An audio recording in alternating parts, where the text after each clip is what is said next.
Welcome to the CG Pro podcast. This is episode 88.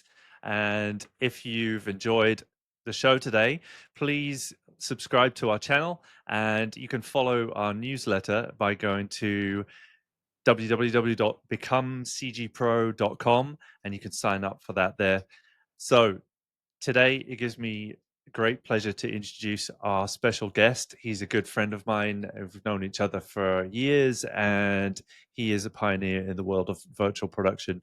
Chris is now a manager at Christie Digital, who are pioneering in the projection way of doing virtual production. So everybody's been talking about LED volumes and how to do that in that way for a long time, and projection has been done for a long time. But Chris and Christy are pioneering in the way that they're doing it. I'm really looking forward to getting into this conversation. Chris, welcome to the show. Thank you, Ed. 88 is my lucky number. 88 is your lucky number. It is. Well, you spent time Episode in China, 88. and I know that's a lucky number over there, but good to know. Yeah.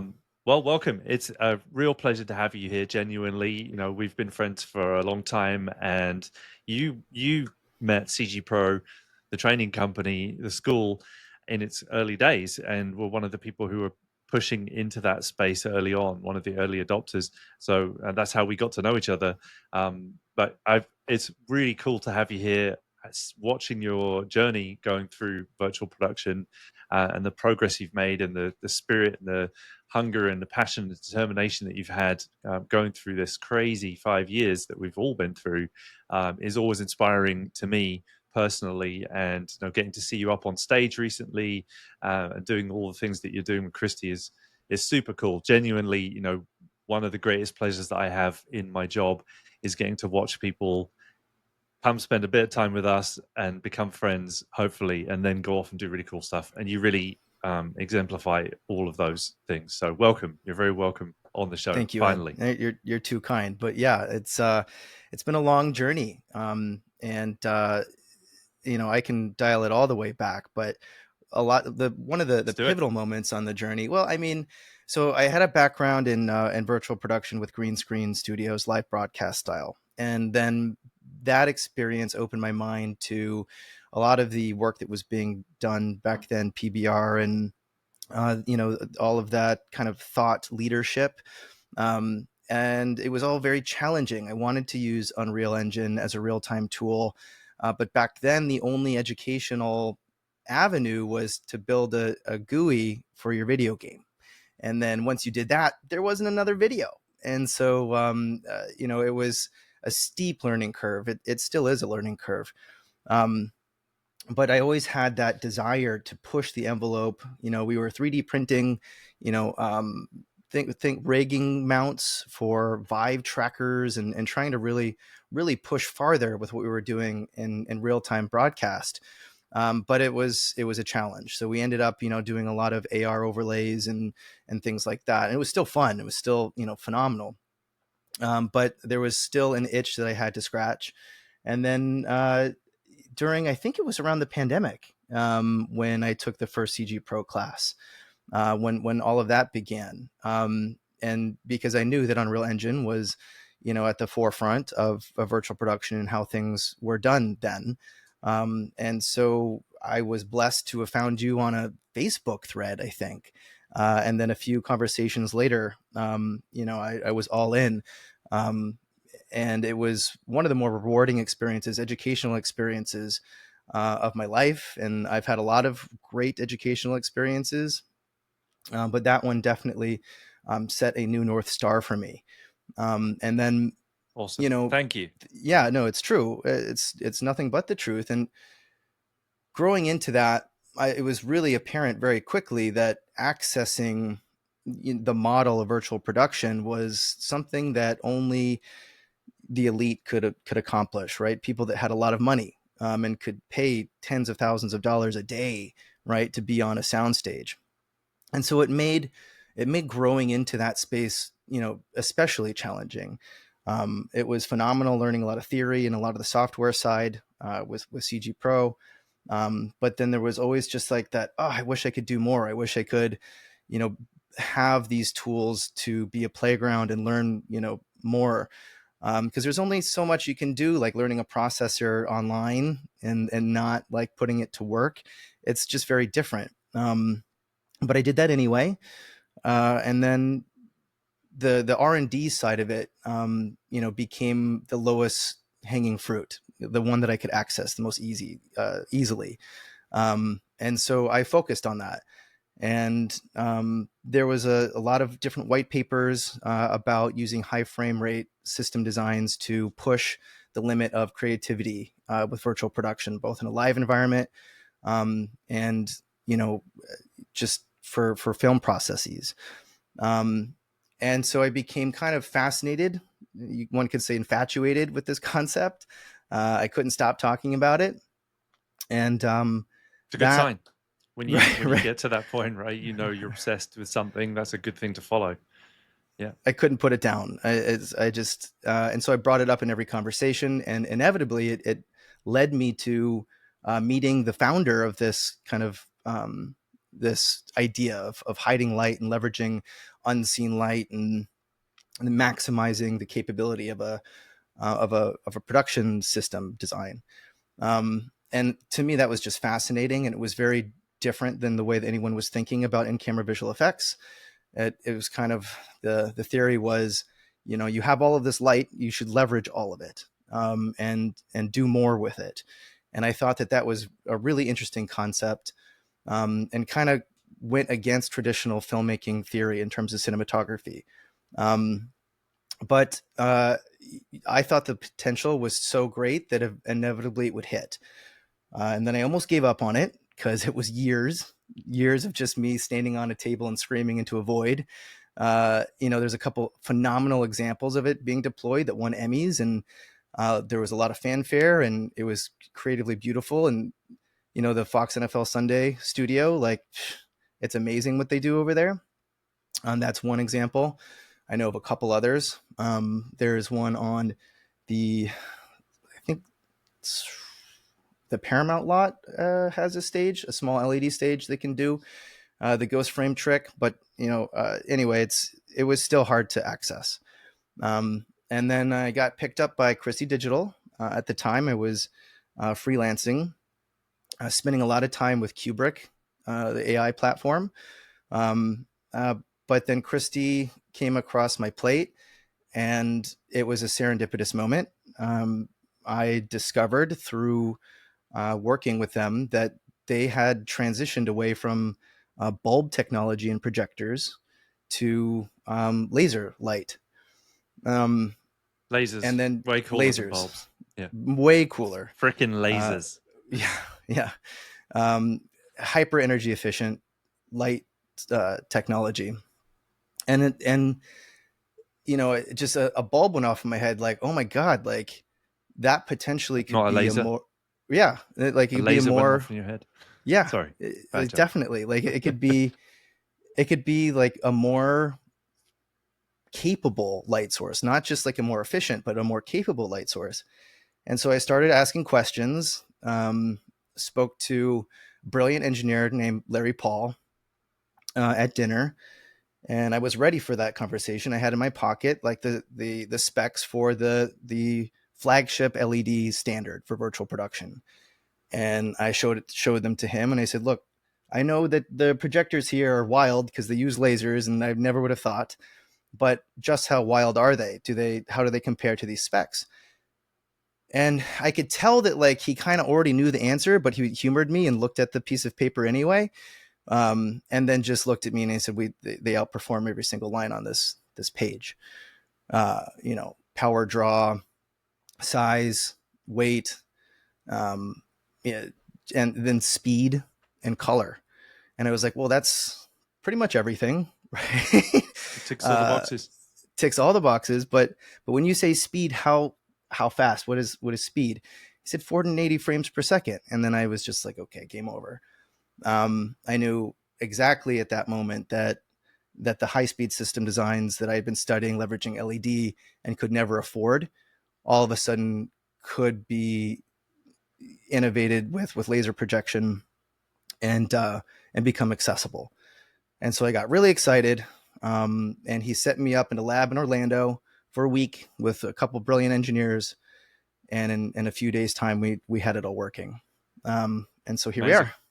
Yeah. Well, I definitely want to dig more into that. Obviously, was there going back in your journey? Was there anything that inspired you to set off on this path? You know, chasing media and entertainment, or this kind of technology, or this kind of world. Was there like some early inspiration or anything that kind of set you off on the path?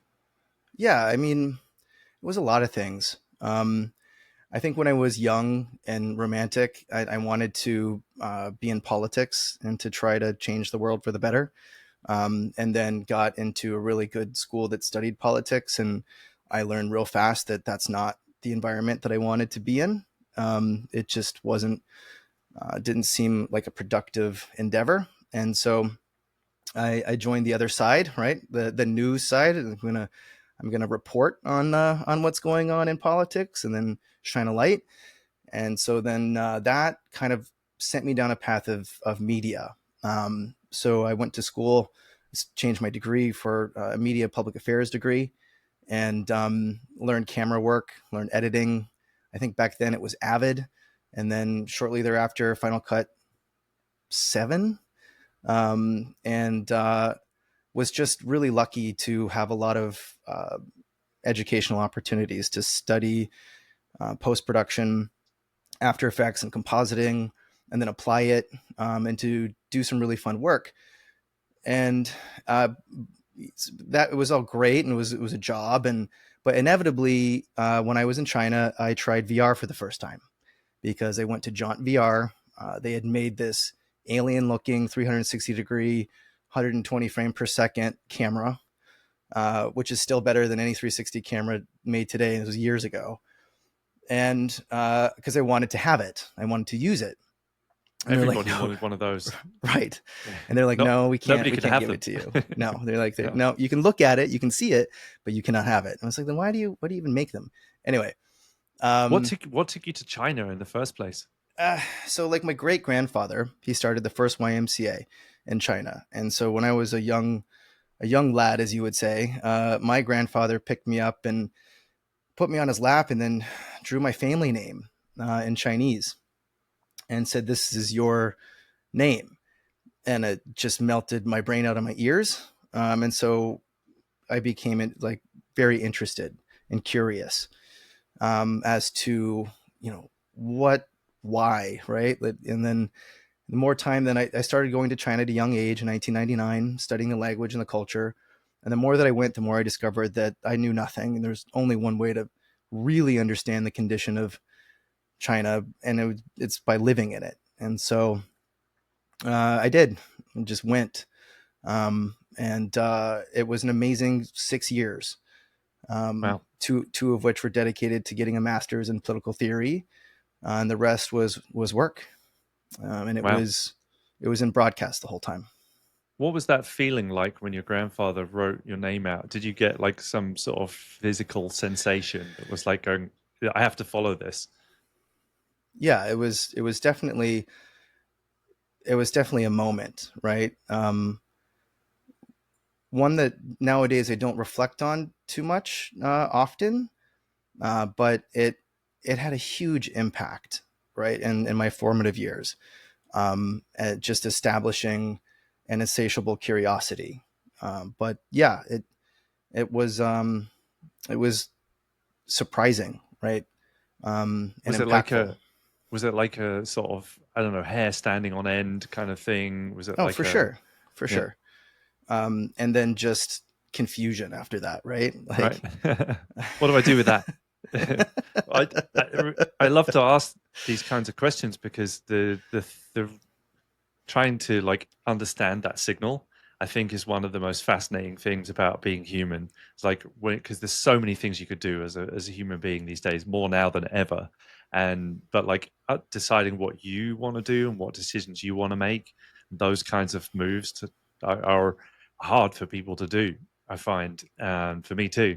So just one of the things I think that's really in, inspiring to hear about is hearing about what does it feel like when you're getting a real clear indication of something that's going to go take your life on a direction like that. For 6 years in China, it's like it's just fascinating, I think.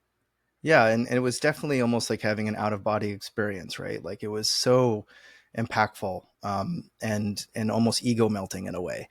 Having my understanding of reality and who I was and where I came from just like flipped upside down. Like, no, like your family's from China, right? Like they weren't born there, or some of them, your uncles were born there, right? Like I was born there, but that really affected me. And then when I had that VR experience, same kind of like physical and mental and spiritual awakening to the next new star, right? I was already in China.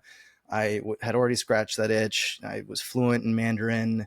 I really felt like I understood like the Chinese Communist history, and its founding fathers, having read all of their works and their philosophy. It was just, I felt very fulfilled in that moment. But then when I put on the headset for the first time, I was in it for like an hour, and did all of the classics like jump off the cliff and, like now you're next to the moon. And then, but the one that really got me was this, and it must have been recorded with their crazy camera because it was just like teleporting visually. But then the audio was also captured with the tetrahedral microphone, and so it was the surround sound audio experience that was tracked to the headset. And so I'll never forget, like on one side of the scene was this beautiful, it looked like Vietnam, and a water scene with mountains. And it was just like being there. And then you could hear it. You could hear like the insects and the water lapping, right, the shore. But then behind me, I heard like this crunching sound, this chewing sound, like a cow. And so I turn around, and it was a water ox. And that moment, I was just like, oh my god, like I literally teleported. And it was so impactful because I thought to myself, like, if reality can be recreated like this, and you can simulate reality to the extent where I literally felt like I had traveled in time and space to this different space and place. Uh, I became then infatuated with that. And I needed to learn about all of the different ways that you can capture light and to use light to your creative will, and to provide amazing experiences.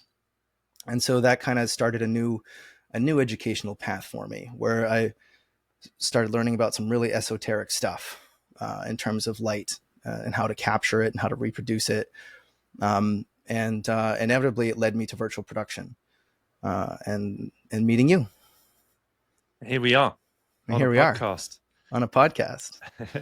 Well, yeah, it's really fascinating to hear your experience, and especially the like decision points. Those are a mentor that describes your life as being very, like, essentially the decisions you make. The decisions you make shape your life more than anything else, and those points, they're pretty significant. What you choose to do with your time is very significant, especially going to China for 6 years or taking on a whole industry. I think it's fascinating. There's like 4 or 5 podcasts I think we could do here. I want to ask you, I want to bring this forwards to what you're working on right now. What um, what was it about? Because to the audience, what Chris has spent his specialism or focus has been the ghost frame type technology, being able to have multiple images showing in a background in virtual production. What is it about, and tracing that through LED and now into the projector space? What is it about that ability that you particularly love? Um, for me, it's really parlayed into where machine learning is going. Um, you know, leveraging the most out of every moment that you have, especially on set, is so important. because time is just not there. And so there's been so many experiences that I've had with LED virtual production where I felt like so much time was lost to chasing perfection in camera and not being able to achieve it. And then inevitably that just meant bloated budgets and failed projects. Uh, so when I discovered that you can capture way more light than traditionally pursued, and have it be also accessible from a budget perspective, that to me was very exciting.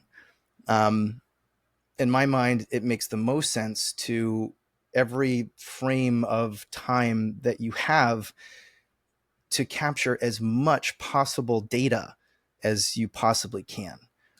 And so if you think about light as just being a data set instead of, you know, I guess like how you would first approach framing up a shot or lighting a shot, and instead think about it as, and it doesn't have to be an and or thing, or an or thing, it could be an and thing.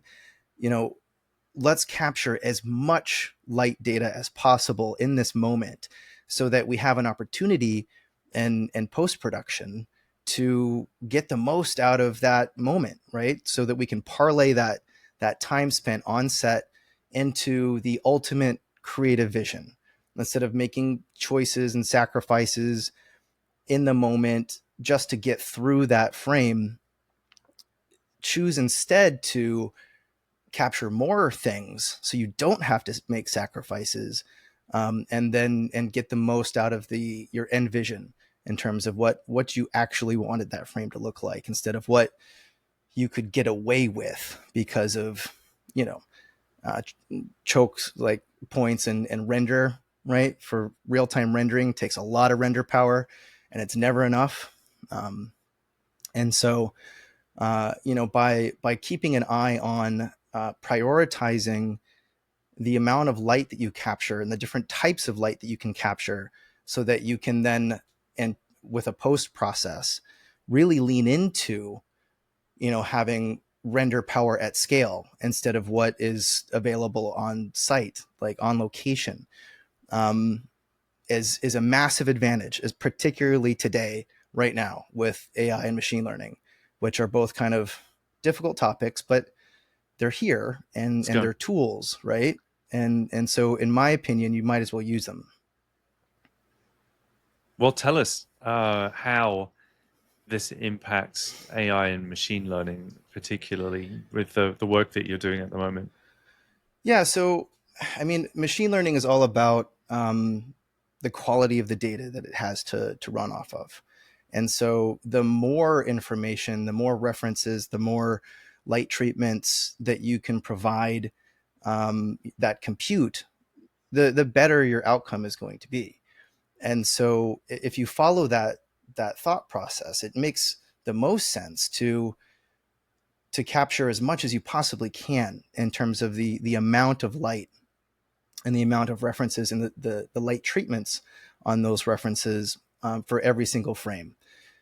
And so by over cranking your system and having everything run super fast, like, cameras are going 120 frames per second and the projector is going 480 frames per second, and it just, your light system is even going that fast, then you can, within a frame, capture like four different light planes.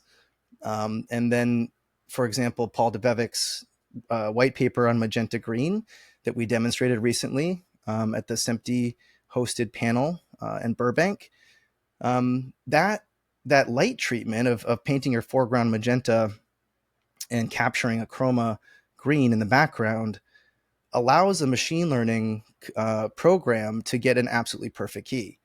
And then you can then use what he's pioneering, also image-based relighting, to then relight it however you dream or imagine or desire, which is an extremely powerful tool to be able to have in your tool set. There's a lot of compromises that are made on set because of just the lights that are available to you in that moment, in that space, into your budget. And a lot of the art form of cinematography has been getting the most out of what you have.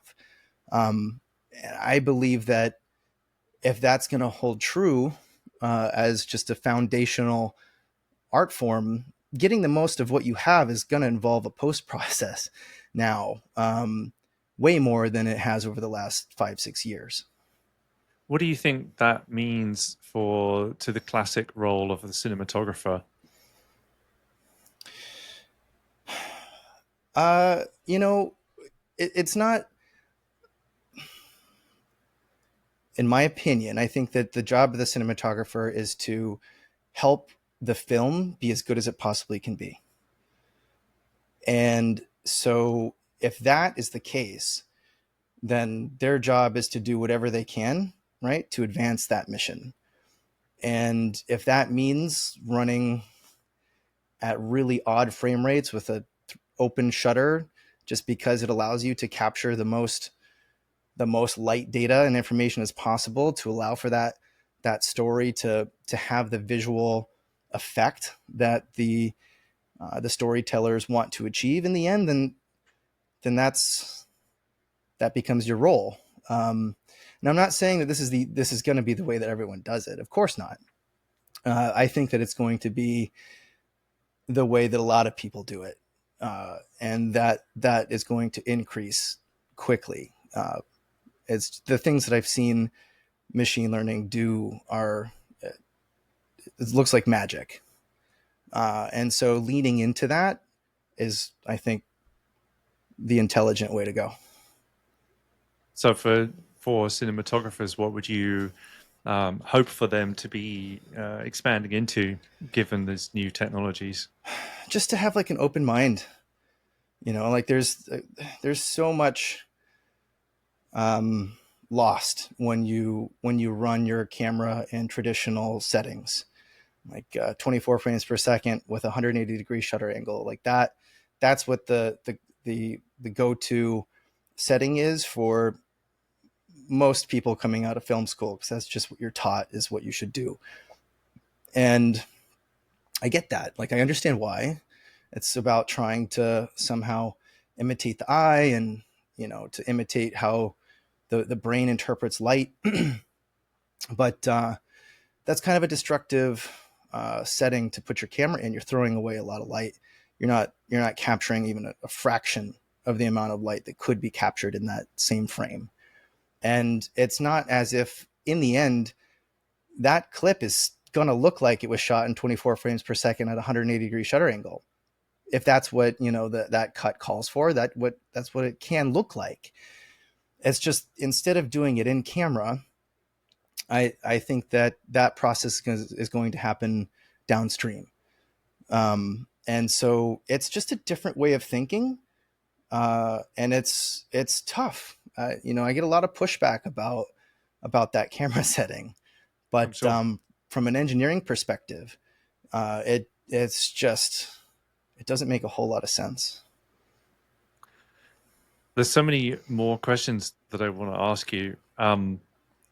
What you've described and what I've seen you doing recently at the SMT event was a great it was a great exploration visually for the audience of being able to show different backgrounds at the same time, to be able to, some of Paul's talk, to be able to shoot multiple lighting scenarios per frame, to be able to do what were we seeing there in tandem with the lights? What were some of the things that we were looking at in terms of the integration with particular lighting rigs that synchronize with what you're shooting?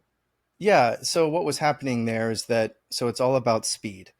Um, in that demonstration, I believe the camera was internally running at 120 frames per second, um, and the projector was running at 240 frames per second, and then the light system was matching. I think it was then at 240 frames per second as well.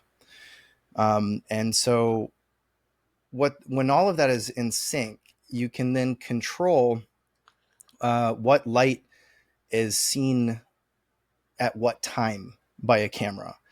Your brain can't keep up, unfortunately, or fortunately. Otherwise, I would probably, I don't know, be overwhelmed by all the different flashing lights that are happening. Um, but since our brains can't keep up with that, it kind of blends it all together, and so we just see one thing. But then the camera, being a machine, can see all of the things and also separate all the things individually. I mean, certain broadcast cameras can separate 8 different light planes within a frame, which is wild if you think about having 8 different light treatments that then you could leverage to do visual effects with. Um, Extremely powerful. But using a broadcast camera in a cinema environment would just a lot of nose snubbing would happen, even though it's a beautiful camera and you can get cinematic captures out of it. But I think that there's a lot of space to grow in terms of thinking outside the box with your production tools in order to get the most out of it. Um, I think that what's going to help people is to know that in the end you're going to be able to have that cinematic look and feel, like the exact one that you want to achieve in camera on the day. It'll just happen a week later instead. Um, and that's a lot of trust, I think, Yeah. because it's all new, and so it's going to be difficult for people. But luckily, there are some brave people in the industry that are willing to take this leap, and so in short order, there's going to be some at scale examples of doing this at high levels. What do you think? We've all seen The Mandalorian. We've all been talking about it for years, and it boosted the LED volume into the public knowledge. And most people that you could meet now understand that format. What they don't always understand is the how all of that comes together. What do you think, as now you're in a projector company, are what are some of the benefits that can kind of challenge people's perceptions of that model? Yeah, well, I mean, Christie makes LED too. It's just for film and for television, projection is just better. You don't have to deal with moire. You can focus on the wall. You're not going to see the pixels. There's no such thing as a dead pixel. The color space is better, and the gamut as well. I mean, there's so many benefits to being able to move your camera wherever you want it, instead of like being stuck to this small triangle that you have to you know plot before the talent even gets there, and then it really limits what you can do with your camera moves. Otherwise, you have to rotoscope that stuff in post, and so being able to have that creative flexibility with your camera in terms of where it goes and where it focuses is phenomenal. I mean, you can simulate the eye accurately in terms of, if it's a car process scene, like you can be inside the car and then glance out the window and focus on the wall and then rack pull back into the car all in one take, right? That's not a 4 shot move anymore where you have to cut in between because you got to blur out the wall and this and that and the other. Um, and then just from a cost perspective, I mean, like it's a fraction of the cost up front of LED. And then the electrical bill every month is almost non-existent in comparison. So, it's both an economic thing, but also a creative thing and an accessibility thing. So those are the advantages that I've seen. But then also the screen technology has come so far.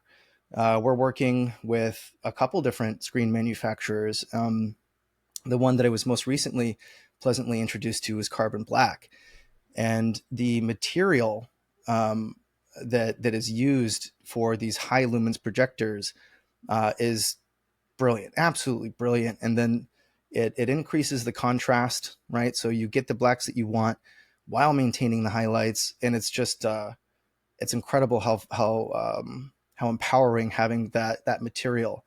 I've learned a whole lot about paints as well, because there's a lot of different paint for a hard structure like a cyc, um, like if you have a pro cyc and you want to paint it a production gray, like they are now producing that for our projectors, and it makes such a huge difference if you consider the material that you're shining light onto, and all of that is advancing so quickly.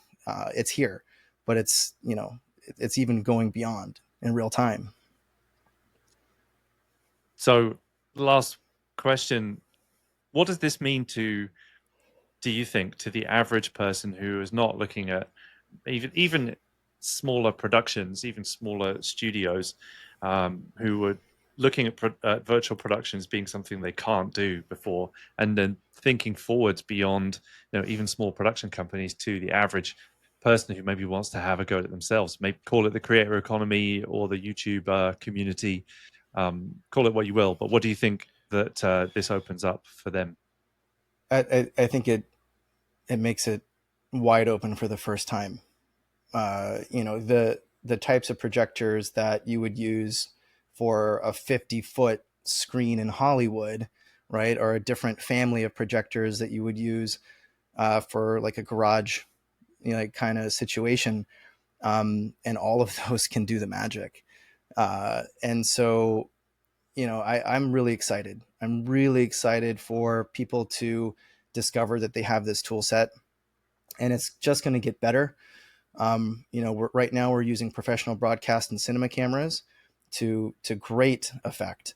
But there is a world where any camera can take this ride. And so as the cost of accessibility to visual effects continues to fall, I think that the storytelling opportunities are going to do an about face, and you're going to see more stories, as opposed to the current trend that we're seeing, which is less and less and less storytelling through film on a year to year basis. I think it's just going to explode, and that's really exciting. I'm excited.